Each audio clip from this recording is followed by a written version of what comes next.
কেউ স্বার্থপর নয়, আর বোকা মানুষরা কখনো কারোর উপকার করে না।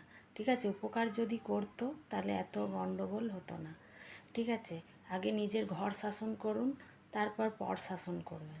ঠিক আছে, ঘরকে ছেড়ে দিয়ে আর পর শাসন করতে আসবেন না।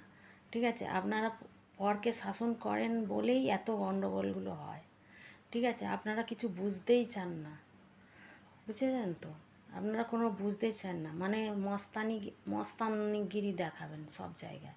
সব জায়গায় যে মস্তানগিরি চলে না সেটা বোঝেন না।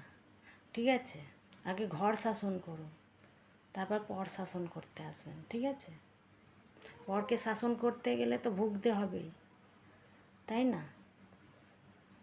আপনারা বলবেন ওর নিজের যাকে বিয়ে করেছে সে বলবে, তা আপনাদের কি ঠেকা নিয়ে আমি বসে আছি?